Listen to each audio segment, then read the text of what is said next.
أعوذ بالله من الشيطان الرجيم. بسم الله الرحمن الرحيم. اتبع ما أوحي إليك من ربك لا إله إلا هو وأعرض عن المشركين ولو شاء الله ما أشركوا وما جعلناك عليهم حفيظا وما أنت عليهم بوكيل. Bapak Ibu hadirin hadirat rahimakumullah, ayat yang lalu menjelaskan kepada kita qad ja'akum basairu mir rabbikum, telah datang kepada kalian bukti-bukti yang nyata tentang kebenaran yang datang dari Allah Subhanahu wa ta'ala. Pada ayat ini yaqulullahu ta'ala amiran li rasulih sallallahu alaihi wasallam. Allah ta'ala berfirman memerintahkan kepada rasulnya, yakni Nabi kita Muhammad sallallahu alaihi wasallam, waliman ittaba'a tariqatahu, dan memerintahkan kepada orang-orang yang mengikuti jalannya Nabi, ittabi' ma uhiya ilaika mir rabbik, ikutilah apa yang telah diwahyukan kepadamu dari Tuhan. Apa yang sudah diwahyukan oleh Allah kepada Nabi Muhammad, yakni kitab suci Al-Quran. Berarti kita dalam hidup kita wajib mengikuti tuntunan kitab suci Al-Quran. Al-Quran harus kita jadikan imamah, jadikan pemimpin kita, ikrar kita dalam ikrar tentang beragama. Kita berikrar dengan kalimat raditu billahi rabba wa bil islami dina wa bi muhammadin nabiyya wa rasula wa bil qur'ani imama wa bil ka'bati qiblatan wa bil mu'minina ikhwana wa tabarra'na min kulli dinin yukhalifu dinal islam. Raditu billahi rabbah, aku ridha Allah menjadi Tuhanku. Wa bil islami dina, dan aku ridha Islam sebagai agamaku. Raditu billahi rabbah wa bil islami dina wa bi muhammadin nabiyya wa rasulah, aku ridha terhadap Nabi Muhammad sebagai nabiku dan sebagai rasul Allah. Wa bil qur'ani imama, dan aku ridha Al-Quran sebagai imamku, sebagai panutanku. Wa bil mu'minina ikhwana wa bil ka'bati kiblatan, dan aku ridha Ka'bah sebagai kiblat kita, alat pemersatu salat umat Islam. Wa bil mu'minina ikhwana, aku ridha orang-orang mukmin menjadi saudara-saudaraku. Wa tabarra'na, dan kami membebaskan diri min kulli dinin, dari tiap-tiap agama yukhalifu dinal Islam, yang bertentangan dengan agama Islam. Jadi namanya ikrar kita. Kita diperintahkan tiap pagi dan sore baca 3 kali. Pagi 3 kali, raditu billahi rabba wa bil islami dina wa bi muhammadin nabiyya wa rasula wa bil qur'ani imama wa bil ka'bati qiblatan wa bil mu'minina ikhwana wa tabarra'na min kulli dinin yukhalifu dinal islam. Pada hafal enggak? Hafal Pak Ustaz? Hafal setengahnya. Sore juga begitu, karena ini kalimat pengakuan di hadapan Allah. Sehingga in mutta hadzal yaum in mutta tilkal yaum mata ala dinil Islam. Kalau kamu mati hari itu, matimu dalam mengikuti ajaran agama Islam. Meninggal dalam husnul khatimah. Allah memerintahkan kepada Rasulullah. Tentu perintah Allah kepada Rasulullah ini juga liman ittaba'a tariqata Rasulillah, kepada orang-orang yang mengikuti jalannya ajaran agama Rasulullah. Ya, kita diperintahkan mengikuti apa yang telah diwahyukan oleh Allah kepada Nabi Muhammad. Berarti kita wajib mengikuti Al-Quran. Rasulullah SAW menyampaikan, man ja'alal Qur'ana amamahu qadahu ilal jannah. Siapa yang menjadikan Al-Quran itu sebagai panutan dalam hidupnya, maka dia akan terbimbing menuju ke surga. Wa man ja'alal Qur'ana khalfahu saqahu ilan nar. Siapa orang yang menjadikan Al-Quran itu dikesampingkan dalam hidupnya, maka dia akan tergelincir masuk ke dalam neraka. Nah, Rasulullah itu dijuluki akhlaknya Al-Quran. Ya. Ketika Sayyidatina Aisyah ditanya oleh sahabat, kaifa khuluqu Rasulillah sallallahu alaihi wasallam, bagaimana akhlaknya Rasulullah? Kata Sayyidatina Aisyah, khulquhu Al-Quran. Akhlak Nabi adalah Al-Quran. Jadi Nabi itu sebagai orang yang mempraktekkan seluruh isi kandungan Al-Quran. Jadi Quran hidup. Iya, Al-Quran yang hidup, Al-Quran yang jalan. Nah, kalau kita ngikutin Al-Quran dalam hidup ini kira-kira berapa persen? Ya, dari seluruh Al-Quran ini. Nggak ada persen-persenan dah ya, Masya Allah ya. Jangankan memahami isi dan kandungan Al-Quran ya, menghafalnya saja tidak. Jangankan menghafal ya, membacanya saja masih pada salah. Karena itu mengikuti Al-Quran itu mula-mula kita bisa baca dengan baik, kita bisa menerjemahkan dan mengartikan dengan benar, lalu kita mengamalkan isi dan kandungannya. Itu. Sehingga kata Rasulullah, masalul mu'min alladhi ya'malul Qur'an, ya. Orang mukmin yang dia mengamalkan Al-Quran itu digambarkan seperti buah jeruk. Buah jeruk itu baunya wangi, rasanya seger. Baunya wangi, rasanya seger.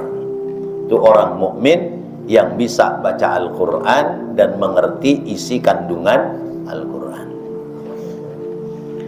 Lalu perumpamaan orang mukmin yang dia tidak membaca Al-Quran tapi mengamalkan isi kandungan Al-Quran itu katamr, ya, seperti kurma.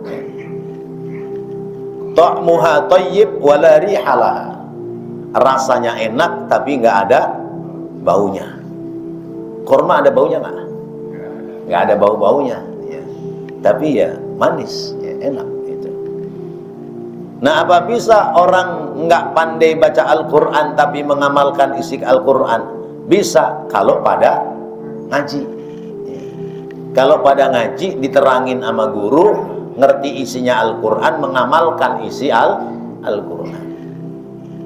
Contoh yang gampang, Bapak percaya nggak sholat itu wajib?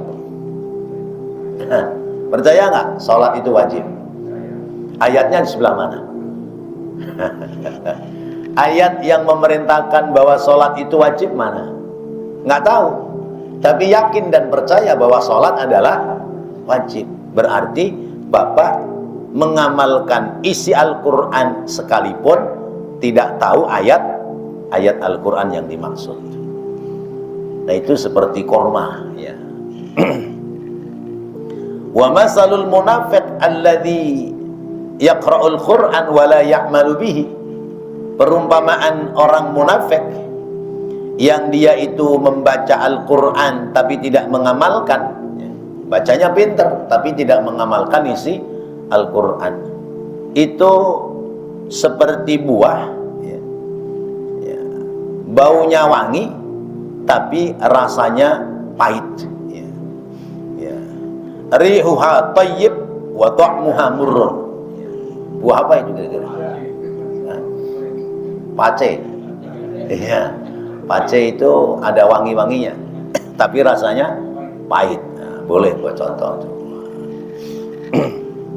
Sementara orang munafik, dia tidak bisa baca Quran, dia tidak mengamalkan isi Al-Quran, itu seperti buah yang baunya tidak sedap, rasanya juga pahit. Ya. Buah apa itu? Ya. Ya, buah bernuh, ya, atau buah mojo, ya, namanya mojo pahit gitu kan. Ya. Buah mojo itu dulunya katanya manis, tapi karena dapat kutukan jadi pahit, ya. Nggak tahu yang kutuk siapa, ya. Nah, ini gambaran-gambaran orang-orang terkait dengan Al-Quran. Sehingga bagi kita orang Islam yang sudah beriman, sekalipun kita tidak mahir, ya, tidak pandai dalam membaca Al-Quran, tapi insya Allah kita perlahan-lahan mengamalkan isi kandungan Al-Quran. Ittabi' ma uhiya ilaika min rabbik, ikutilah apa yang telah diwahyukan kepadamu dari Tuhanmu, ai iqtada bihi, ya, iqtadi bihi waqtafi asarahu wa'mal bihi, ya, yaitu teladani, ya, Al-Quran, ikuti jejak-jejak pelajaran yang ada dalam Al-Quran, dan beramallah, berbuatlah lewat Al-Quran. Fa innama uhiya ilaika min rabbika huwal haqqu, karena apa-apa yang telah diwahyukan, ya, dari Tuhanmu kepadamu itu adalah sebuah kebenaran. La miryata fihi, tidak ada keraguan di dalamnya. Li'annahu la ilaha illahu. Jadi Al-Quran tidak ada keraguan sedikit pun. Ketika kita mulai membaca Al-Quran, di ayat-ayat awal surat Al-Baqarah, Alif Lam Mim, terus Dzalikal kitabu la raiba fihi hudan lil muttaqin. Itulah kitab suci Al-Quran yang tidak ada keraguan-raguan di dalamnya. La raiba fihi, ya. Itu ada titik dua tempat, ya. La raiba titik dua, ya. Fihi titik dua lagi, hudan lil muttaqin. Itu namanya waqaf muayyanah. Kita boleh berhenti pada salah satu dari dua titik dua tersebut. Misalnya, dzalikal kitabu la raib fihi hudan lil muttaqin, boleh. Atau dzalikal kitabu la raiba fihi hudan lil muttaqin, itu. Karena redaksinya seperti itu. Al-Quran itu di dalamnya tidak ada keraguan-raguan. Al-Quran itu tidak ada yang diragukan, dan di dalamnya menjadi petunjuk bagi orang-orang yang bertakwa. Berarti kita tidak boleh ragu sedikit pun terhadap Al-Quran. Sehingga Al-Quran merupakan mukjizat yang tumbuh berkembang sepanjang zaman. Mukjizat para nabi dan para rasul itu berlaku hanya pada zaman nabinya masih hidup. Tapi begitu nabinya sudah wafat, maka mukjizat itu tidak lagi berlaku. Tongkatnya Nabi Musa masih ada, tapi kalau buat mukul batu mesti keluar air nggak? Enggak. Buat belah lautan bisa nggak? Enggak, karena itu diperuntukkan khusus untuk Nabi Allah Musa alaihissalam. Tapi Al-Quran sekalipun Rasulullah sudah wafat, Al-Quran sepanjang zaman tetap menjadi petunjuk. Bahkan ya, semakin modern orang hidup ya, semakin mencari jalan kebenaran, ternyata semuanya ditemukan dalam Al-Quran. Seperti misalnya tentang teori bumi bulat ya. Itu kan dari zaman ke zaman orang mengatakan ya, teori bumi itu datar ya. Tapi begitu Al-Quran sampai ke bumi, dibaca oleh Rasulullah bahwa Al-Quran menyatakan bumi itu bulat, lalu diadakan penelitian, ternyata benar bahwa bumi itu bulat. Itu kan kebenaran Al-Quran. Sehingga isi Al-Quran itu membahas tentang masa yang lalu, namanya Qissatu Israiliyah, kisah-kisah zaman dulu. Yang kisah-kisah itu tidak diksi, tidak fiktif, tapi apa yang dikisahkan dalam Al-Quran ketika diteliti, bukti-bukti peninggalannya masih ada ya. Negeri Babilonia, tempat di mana Nabi Allah Ibrahim dilempar ke dalam api, masih ada sampai hari ini ya. Kerajaan Fir'aun yang hidup di zaman Nabi Allah Musa, bukti-bukti sejarahnya masih ada. Berarti Al-Quran orisinil, membahas riwayat yang lalu. Tentang misalnya Iskandar Dzulqarnain yang disebutnya Alexander the Great, membangun tembok raksasa, itu bukti sejarahnya masih ada. Lalu Al-Quran membahas kekinian, seperti misalnya tentang proses pertemuan antara sel sperma laki-laki dengan sel sperma perempuan ya.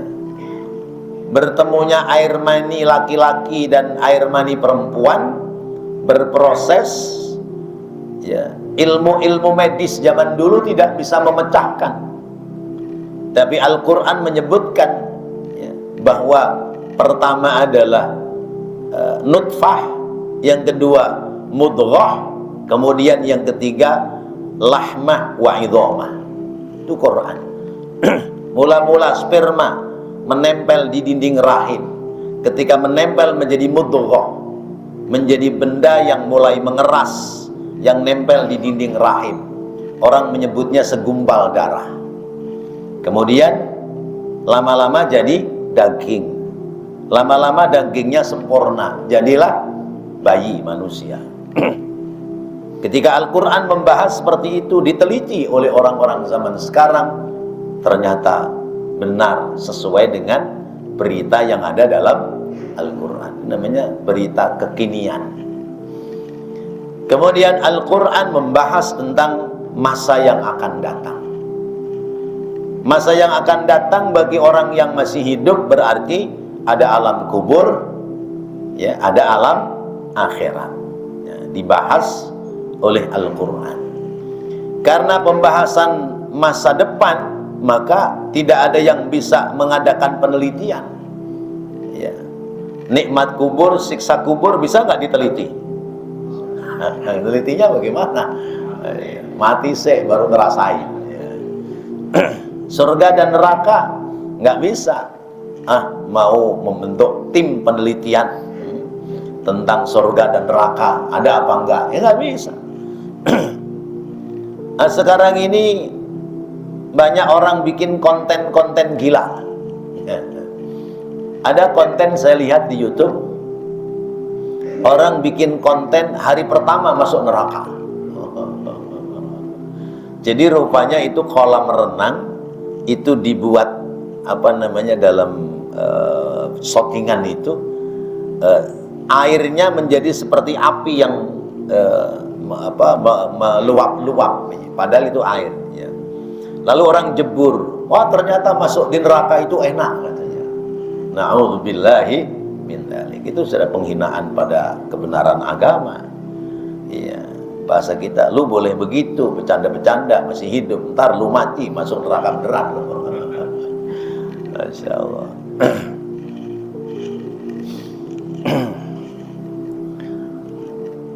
Apa penekanan di dalam ma'uhya ilaika, penekanan dalam Al-Quran ya, yang diwahyukan oleh Allah kepada Nabi Muhammad? Penekanannya adalah kalimat la ilaha illa huwa ya. Penekanannya, garis bawahnya kalimat la ilaha illallah, tidak ada Tuhan selain Allah. Karena kalimat ini yang mengantarkan kita akan sampai ke dalam surganya Allah Subhanahu wa ta'ala.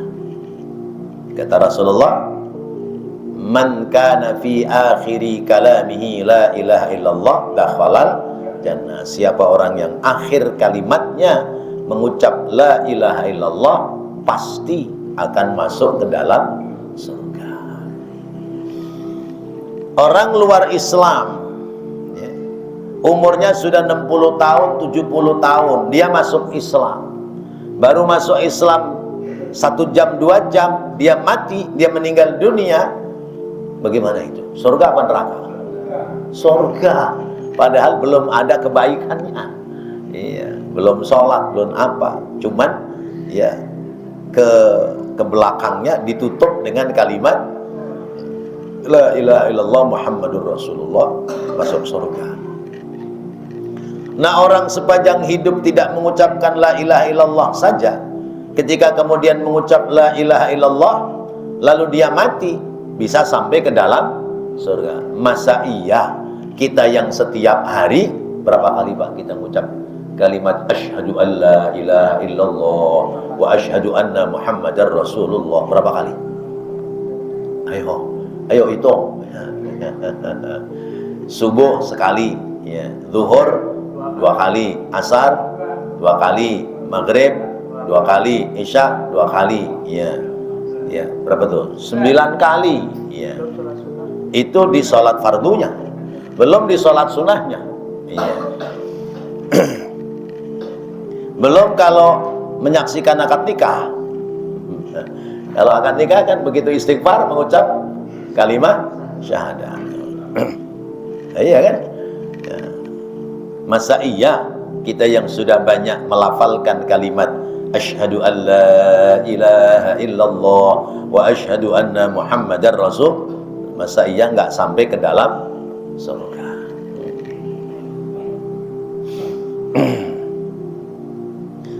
Jadi penekanannya adalah tentang kalimat tauhid la ilaha illallah. Karena itu kalimat tauhid ini jangan kamu rusak oleh perbuatan musyrik, sehingga kamu harus menghindari orang-orang yang senang berperilaku musyrik. Wa a'rid anil musyrikin ya. Berpalinglah kamu dari orang-orang musyrik. Musyrik itu apa? Mempersekutukan Allah, menyamakan Allah dengan makhluk ya. Yang lalu sudah kita bahas bahwa agama-agama selain agama Islam telah menyelingkuhi Allah. Karena di samping menuhankan kepada Allah, menuhankan pula kepada selain Allah. Diangkat Nabi Isa sebagai Tuhan, diangkat Nabi Uzair sebagai Tuhan, diangkat malaikat Jibril sebagai Tuhan. Oleh karenanya Allah mengajarkan kepada kita, berpalinglah kamu dari orang-orang yang melakukan perbuatan musyrik. Apa makna berpaling? Ai u'fu anhum wasfah wahtamil adahum hatta yaftahallahu laka wa yansuraka wa yadfaruka alaihim. Yaitu Kalau ada orang yang mempersekutukan Allah, maklumi saja olehmu. Jangan kau ikuti, maklumi aja dah. Emang pengetahuannya segitu. Ya. Kemudian lapang dadaklah kamu dengan mereka, dan terimalah penghinaan mereka terhadap dirimu, sehingga Allah membukakan kepadamu pintu kemenangan, dan Allah menolongmu serta mengalahkan mereka dari kamu. Ya. Jadi terhadap orang luar Islam, ya, kita tidak boleh memaksakan untuk masuk ke dalam Islam. Bahkan nanti pada ayat ke-108, kita tidak boleh mengolok-olok Tuhan yang disembah oleh orang di luar Islam. Itu nanti di ayat 108. Jadi tugas kita doakan saja mereka. Doakan saja mereka supaya mendapatkan hidayah. Karena perilaku kemusyrikan itu bukan berarti Allah tidak mampu merubah mereka, tetapi itu jalan mereka dalam mengisi kehidupan. Oleh karena itu Allah menyebutkan walau sya'allahu ma asyraku. Kalau Allah menghendaki, mereka tidak akan melakukan perbuatan musyrik. Nah, logika akal sudah diberikan, kepada manusia untuk mencerna, untuk memahami. Ayat-ayat sebelumnya sudah banyak kita bahas. Seperti misalnya zaman jahiliyah, sekelas Sayyidina Umar ibnul Khattab itu membuat Tuhan, ya, membuat patung, ya, membuat Tuhan berarti kan, dibuat dari kue, ya, ya, dari kue atau dari roti, dari terigu, ya, dibuat patung, kemudian disembah. Lalu ketika lapar, itu tangannya Tuhan diambil. Tuhan, saya lapar, mohon maaf ya, tanganmu saya potek, saya makan. Nah, ini kan artinya jahiliyah, ya.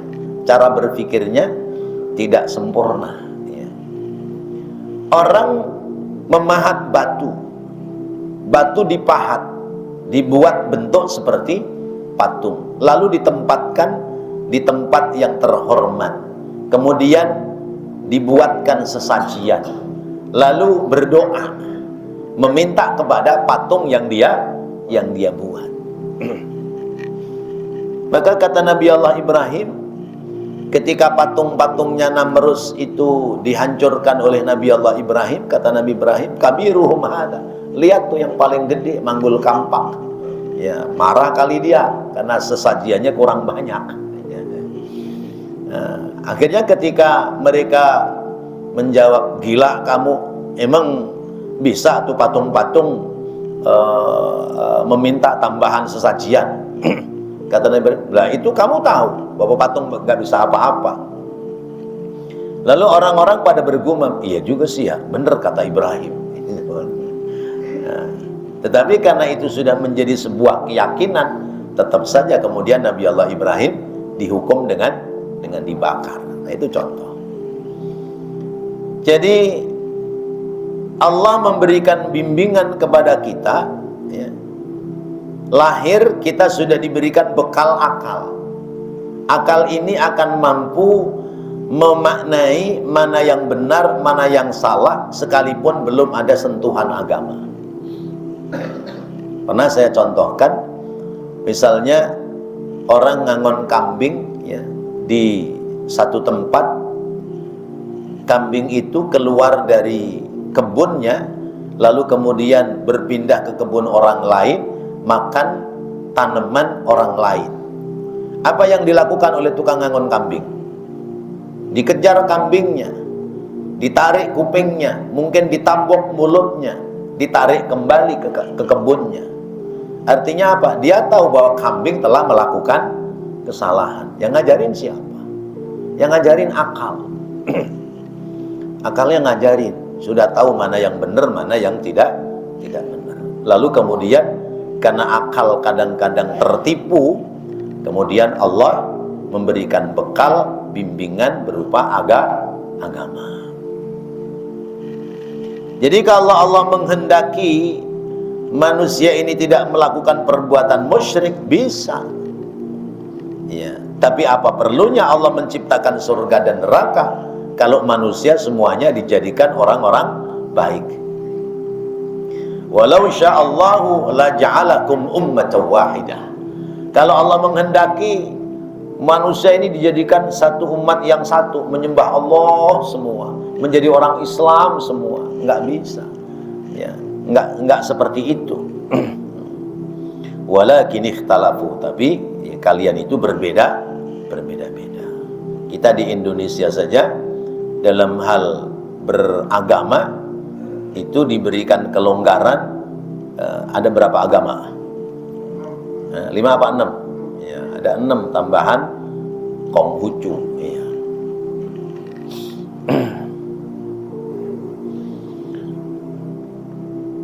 Ay ballahul masyiatu wal hikmatu fiha. Ballahul masyiatu wal hikmatu fima yasha'uhu wa yakhtaruhu. Tetapi apa yang dikehendaki oleh Allah, ya, adanya perbedaan di dalam berkeyakinan ini, di dalamnya ada hikmah, ya. Ada hikmah yang disiapkan oleh Allah. Karena itu la yus'alu amma yaf'alu wa hum la yus'alun, ya. Wa hum yus'alun, ya. Ya. Kita tidak akan ditanya atas apa yang mereka perbuat, tapi mereka nanti yang bakal ditanya oleh Allah Subhanahu wa ta'ala. Jadi misalnya kita punya saudara atau kita punya teman, kita punya tetangga, kemudian tetangga kita beda agama dengan kita, besok di akhirat kita nggak disalahkan oleh Allah. Kenapa tetanggamu nggak diajak masuk Islam? Kenapa tetanggamu dibiarkan melakukan perbuatan kemusyrikan, misalnya seperti itu? Itu tidak akan ada pertanyaan seperti itu. Kenapa? Karena itu menyangkut keyakinan masing-masing. Karena itu lana a'maluna walakum a'malukum. Bagi kita amal perbuatan kita, bagi kalian ya, amal perbuatan kalian. Wa ma ja'alnaka 'alaihim hafidha. Maka kami Allah tidak menjadikan kamu sebagai pemelihara bagi mereka. Jadi urusan keyakinan, urusan akidah, urusan agama adalah urusan masing-masing. Bahkan kita ini tidak boleh memaksakan orang lain untuk masuk agama Islam. La yukallifullahu nafsan illa wus'aha. Allah tidak memaksakan, ya, membebani kepada seseorang kecuali pada batas kemampuannya. Jadi berdakwah di tengah-tengah orang yang sudah beragama itu nggak boleh. Ya. Misalnya kita mengumpulkan orang Kristen, terus kemudian kita ceramai agama Islam, itu nggak boleh. Atau sebaliknya, orang Kristen ngumpulin ya orang-orang Islam yang miskin, lalu dikasih beras, kasih makanan, kasih apa, terus diceramai suruh masuk Kristen, itu nggak boleh. Karena ada kebebasan dalam memeluk ajaran agama. Lalu bagaimana kalau ada orang luar Islam yang ingin berkonsultasi tentang Islam? Ya, kita boleh menerimanya, bicara, dialog dan sebagainya, sampai kemudian dia punya keyakinan menemukan kebenaran dalam Islam, lalu kemudian masuk masuk Islam. Tuh. Nggak ada paksaan, ya.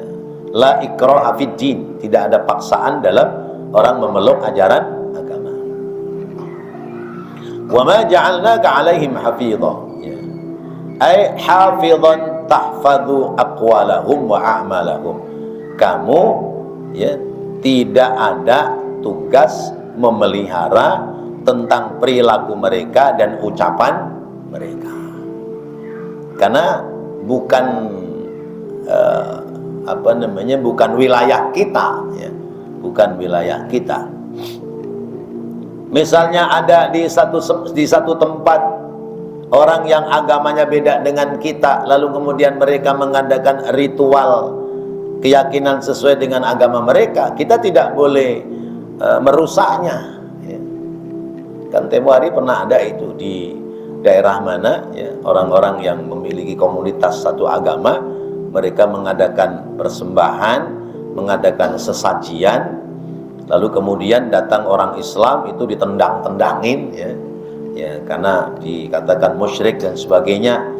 Ya, kalau yang melakukan orang Islam, nasihatin dengan baik. Tapi kalau yang melakukan orang di luar Islam dan itu bagian dari ritual agama mereka, kita tidak boleh mengusiknya. Karena kita pun tidak mau diusik, ya, dalam berkeyakinan oleh orang lain. Wa ma anta 'alaihim biwakil, dan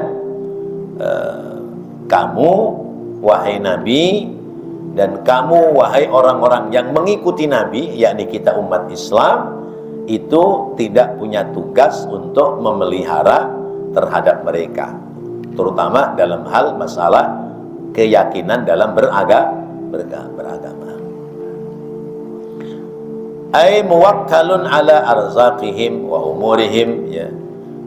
Kita tidak bisa muwakkal, tidak bisa memelihara tentang rezeki mereka, tentang urusan mereka, nggak ada. Tugas kita adalah in 'alaika illal balaghul mubin. Tidak ada bagimu kecuali hanya sekedar menyampaikan. Sesudah disampaikan dia tidak mengikuti kita, maka bukan lagi urusan kita. Dalam surat Al-Ghasyiyah Allah menyebutkan fadzakir innama anta mudzakir lasta 'alaihim bimusaitir, ya.